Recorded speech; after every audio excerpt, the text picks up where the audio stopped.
For better or for worse, everyone is getting to know Donald Trump a whole lot better right now. But if you're from our area, you have been exposed to the Donald for decades. Bloomberg Businessweek's cover story this week is all about Trump and all about his past. And earlier this week, Rich spoke with the author of that article, Max Abelson. Just as a snapshot in terms of how polarizing he is, but maybe something more, they went around the celebrity row, if you will, around the U.S. Open before the Williams sisters match. And nobody got as big a reaction, and it was universally seemingly boos, than one Donald Trump. And I'm even counting a Kardashian in this. And I wonder, is that because New Yorkers know his shtick? It's a blue state, or is it something more, as that love it or hate this guy, he will elicit a response? Wow. First of all, I didn't know that about the tennis game last night. That's a great detail. You know, I think that Trump must have been upset because he thinks of himself as this real New York builder. But I absolutely must pause for a second and say that I hope people read our story in Businessweek, because it's got a great scene at the U.S. Open in it. Yep. There's a scene in 1981 where there are hecklers in the stand. They're heckling Martina Navratilova and Chris Evert. And this big late 70s football linebacker who's working security at the game tackles some of the hecklers. And Donald Trump spots him and hires him as his bodyguard. And that man, Matt Calamari, has stayed with him since the early 80s and is now his chief operating officer. And the U.S. Open must have an important place in Mr. Trump's heart. I'm sure he was annoyed by that booing. At the beginning of your interview, you posed to him a pretty straightforward question, I think, who you'd expect he would have gotten a bunch of times. Who does he admire or even go to for counsel in business? And seemingly after maybe a little bit of a pregnant pause, he says, me. Now, my question is we're going to get throughout this conversation, how much of that is bluster and how much of this, or is insecurity or whatever you want to psychobabble it is, and how much is that he really believes it? You know, can I just say, I'm going to have to go back to my tapes because I recorded it, but I don't think the pause was even that pregnant. I think you just said, me, it's me. You know, when I spent time with him in person, I didn't feel as if I was spending time with someone who merely plays Donald Trump on television. I think there's something sort of irrefutably genuine about who he is as a person. But for me as a reporter, what was fun is that I got to find out who he is as a businessman and what his business looks like, which isn't always so clear. Well, you'd speak to that. In fact, you said he's not self-made, but he's self-invented. And discuss that. I mean, we'll go through the arc of his business career, but it's not like he was rubbing nickels together. The old man was himself a developer, albeit in the outer boroughs. But you used an example from when the Verrazzano Bridge had its opening and how that was, in many ways for Trump, a seminal moment and kind of defined, from a PR standpoint, how he always wanted to kind of live his life. Right. We all tell stories about ourselves and who we are as people. And by the time Donald Trump emerged in 1980s New York, he already had sort of an origin story for his own ego. And he told reporters, he told a reporter, I believe from the Times in 1980, you know, I was a young man in 1964. It was the year he graduated from the New York Military Academy, a prep school. And he said, you know, I was with my dad when the Verrazzano Bridge was opening. And my friends and I are in a book club. We read The Power Broker together, the wonderful Robert Caro biography about Robert Caro, the master builder.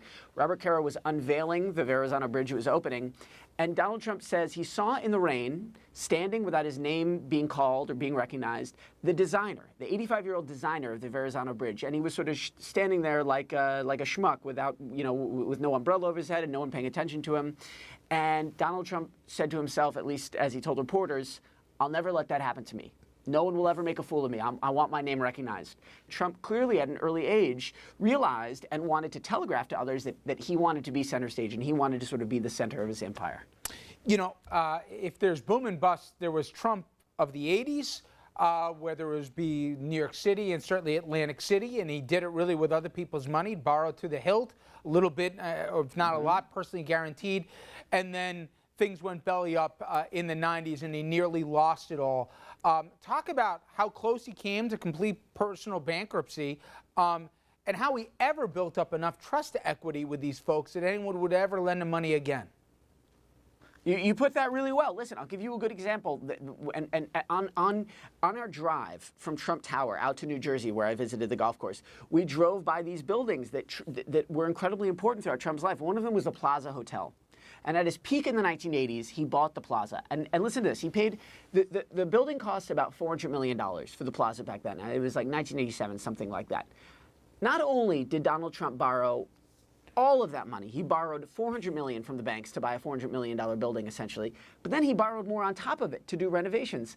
And that's dangerous. And what happened, of course, in the early 90s, I mean, his empire nearly tumbled to the ground. You know, here you asked a great question. Why would banks trust him again after he nearly collapsed? And one answer is that the new Trump empire that emerged from the wreckage relied much less on borrowing money. That Trump rather sort of used big partners. For example, Trump International is a building folks may recognize. It's where Central Park West hits Central Park South at Columbus Circle. Even though it's called Trump International, GE really put it up. And they sort of partnered with Trump and had Trump's name on it. Maybe Trump, I believe, oversaw the renovations. But that was really sort of the second life of Trump. I have an anecdote, which is, you know, I play a lot of golf, and I played in Scotland, and we stopped at the Trump course. And even though I swallowed hard, I played it. It was a terrific track. But you learn a couple interesting things. One is, it's the most modest country when you're going to literally the birthplace of golf, but right in front when you go to play is a giant plaque telling everyone you're about to play the most amazing golf course, the greatest golf course in the world, which is so out of keeping with the balance of Scotland. Then you go out there and you play, and the caddies grumbling, and then by the back nine, they'll tell you the truth, they're forced to buy their own bibs, what they'll do to hold the tees and all the rest here, which they don't do anywhere else. And then finally, you go in the pro shop. You can't buy a thing if you have any form of self-dignity because the Trump name and logo is emblazoned on every single thing. But my question at the end is, somebody must be buying this. Did you get a sense not only who the voter might be for this guy, but who are the customers that have the money but choose to attach themselves to this? Because I still can't figure it out.